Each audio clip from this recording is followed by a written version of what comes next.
Hi, I'm Melinda Van Fleet, and welcome to the Good Karma Success Coach podcast.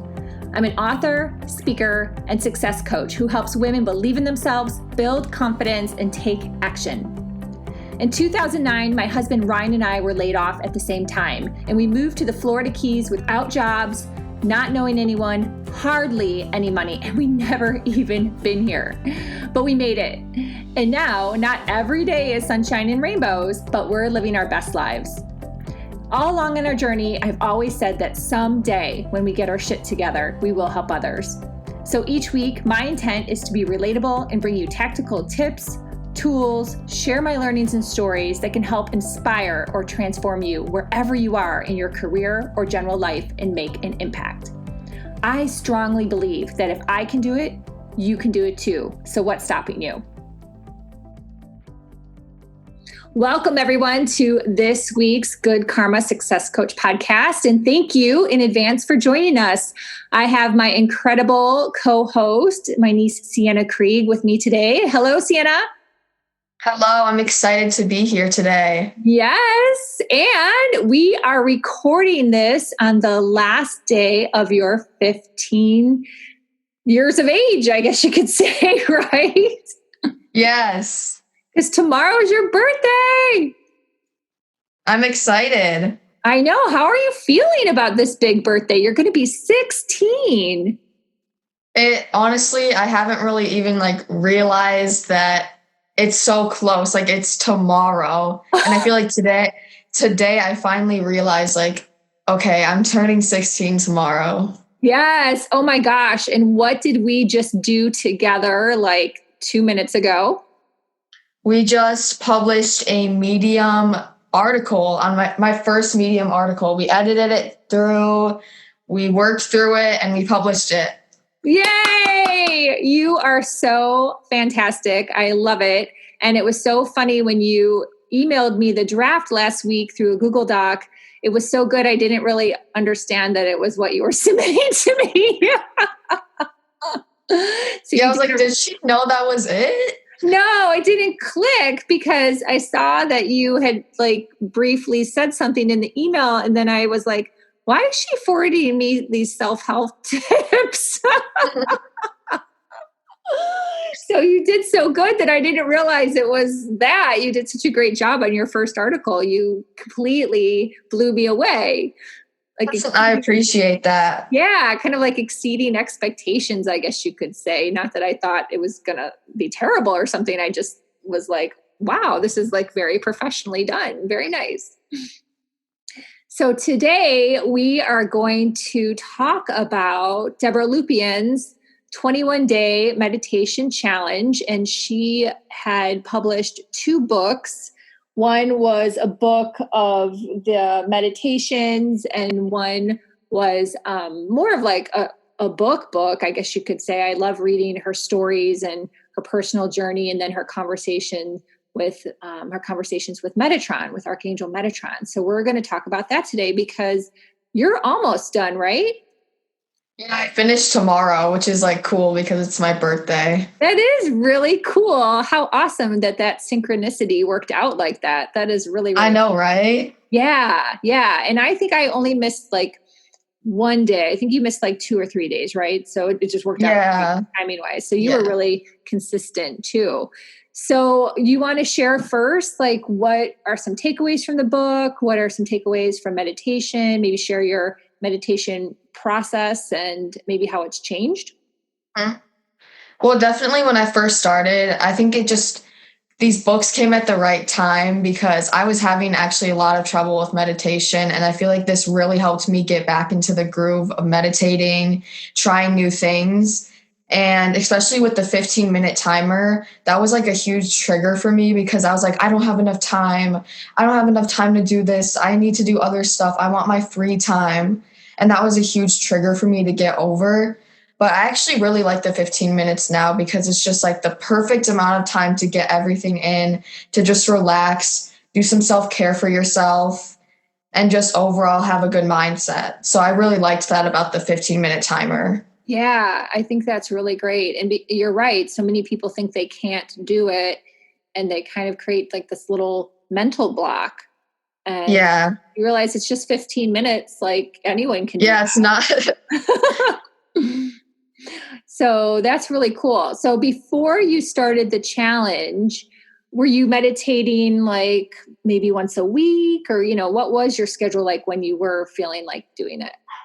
It was very unbalanced. And I think that's also why, like, I didn't like meditation, because it was just randomly, like, sometimes I would do it maybe like 5 minutes and I rushed myself a lot as well. This meditation challenge really helped me just calm down with it, take it slow, no rushing, because before I would rush a lot to get it over with. Gotcha. No, it's really, really good. There's so many parts in the books, like in both books, I'll just speak in conjunction, Mm-hmm. where Metatron definitely is like, take it slow, give yourself Yeah. grace. And then Deborah is very open and transparent with sharing that she misses some days, right? Yeah. And that's okay. Like we can't, beat ourselves up over if we miss a day, or if we can't quiet our brains and relax a bit. So do you tend to have what they call like monkey brain ever? Yeah, when I'm on my phone, usually. Or like, I've also noticed that, so before I meditate, I usually like do some stretching, like legs, and then I sometimes like do an exercise like yoga, or even just like working out, and I listen to music, and I notice that, like, because I'm listening to the music, my mind's a little like crazy. Oh, gotcha. Versus like silence or like Yeah. or something. Okay. Yeah, I've noticed that silence is better and it helps me relax and calm down more. Yeah. Now, have you done any guided meditations where someone's talking? During this challenge, no, but I have before. Okay. Do you find that to be helpful? Guided meditations, I feel like definitely, like, when I have like a monkey, what you said, like a monkey mind, I guess, Yeah. that like definitely it does help. But like when I kind of want to sometimes just do things on my own. So sometimes that does stress me out. Yeah. Yeah. And I'm kind of the same way. I listen less and less to guided meditations. I love Deborah's guided meditation. She just did one at the holiday time frame. I think it was episode 173. And I'll put all this information in the show notes for the audience. But besides that, sometimes I listen to this.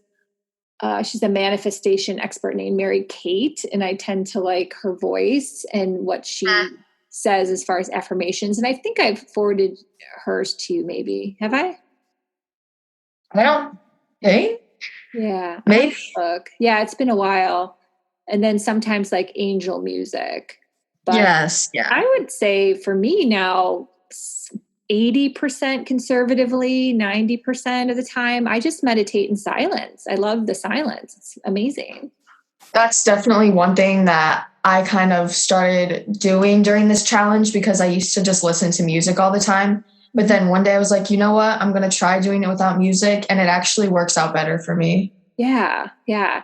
Now, do you feel that you are, do you get any messages or, anything come through either the same day or a couple days later? How's that been going for you? The first day, at the end of it, well, usually I have like flashes of color come into my mind, like purple, blue, sometimes green. And I think that's really cool. I think that's like the divine connecting with me. Yeah. And the first day, like a hawk came in my mind, like it like swooped by. Wow. And like it was really cool. I was like, I've never had an experience like this before. And the next day I remembered, I was like, a hawk, like symbolizing, like it means stay goal oriented and like focused. Ooh, that's really good. Yeah. Did you look that up online or in one of your books? I know you have lots of different animal books and cards and stuff. Yeah. I actually searched it up a really long time ago, but then like I remembered it the next day. I was like, oh, I forgot about that. Yeah. Wow. Wow. And Yeah, it now was we're really in cool. 2022. So that's like perfect message for you. Yeah. especially with everything you have going on. I know. So crazy. Yeah, it's good. That's a really, really good message. I get the focus message a lot too, so don't feel bad. Yeah. Nothing to feel bad about. It just is. I think God always wants us to be present. And that was also something that came up a lot in Deborah's books from Metatron, was just the importance of being present. And we're always like wondering, what's next and where are we going? One of her stories that she shares in the book is, her and Metatron on a bike ride, and she asks him, where are we going? And he's like, just enjoy the ride. Like, but we do. And it's because of society. Society trains us that way. Like, what's next? And then we get caught up in that hamster wheel. And I really believe that meditation is just such a great habit and practice to bring you back down, For sure. Yeah. So how would you say you're going to move forward after you finish your last day tomorrow? I think I might keep the 15-minute timer because I feel like it helped me be more disciplined. And I will probably keep on not doing the music, just staying in silence and just relaxing, being gentle to myself, because that was a huge lesson that I've learned also. Because before meditation, I would be like, no, you're not doing it right. Like, you need to hurry up. You need to do this. You need to do that. But then during this meditation challenge, I feel like my spirit team has really helped me just be like, okay, calm down. Like, take it one step at a time, slow down, focus, breathe, relax. Yeah, exactly. And such a great message. I would say one of the biggest messages from the books that you're sharing right here. So it's really awesome that you picked up on that and you're remembering that, because that's like really, really important. The message was throughout was, don't judge, just keep going, just keep doing your thing, but without judgment is really important. And I think that transcends into everything in our lives, right? For sure. Yeah. Not just meditation. If you can take the judgment out of everything you do, and then take it out from others, if you're judging someone else, I think that's just really, really, really important thing to embody. So, yeah. Well, this is awesome, Sienna. Great job. Thank you. Anything else you want to share that you learned or you picked up on? Feel free. I would say there is one more. There was one time this is when I was sick. And I didn't really feel like meditating, to be honest. I was like, no, I just don't want to. But then my intuition was like, okay, you can do it. Come on, like, we can try. Aww. So then I did it. And I was like with my crystals, I was with amethyst. And it was like such like a cool realization. I was grounding myself and I was like, the crystal and I are like connected. Like, we both come from the earth. Like, it was just such like a cool realization to me. I was like, we're both connected in a way. Wow. We are. We're all one. We're all energy. And just, in different forms at this moment, or maybe not, right? As we watched Sliding Doors together last year. There's all sorts of things going on at the same time. So that's really cool. And I bet your amethyst is very grateful that you involved it in the process. Yeah, that's awesome. And you pushed through something and ended up enjoying the experience when your left brain was probably making an excuse that, you're sick, this and that. And you're still doing it. That's really cool. So, wow. Well, thank you for sharing. Thank you for letting me share. Yeah, no, this was really, really cool. And anyone out there, first of all, definitely check out the show notes for the information about Deborah's books. They are on Amazon. She has 3 books total now. And then the 2 that we're speaking specifically about came out this past fall, and the podcast that she has been on previously with me. And also to medium.com. Yes. Check out Sienna's first article. And how often do you think you're going to be writing on the platform?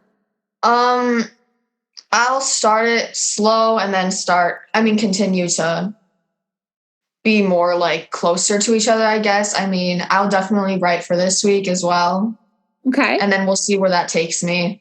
Awesome. So are you thinking maybe like once a week as a goal? Yeah. Very nice. Put that on your goal list. But how long did your first article take you? I think that's a good thing for people to know starting out. Like maybe like almost a week, like 4 days. 4 days in terms of like Yeah. the thought process and then putting pen to paper?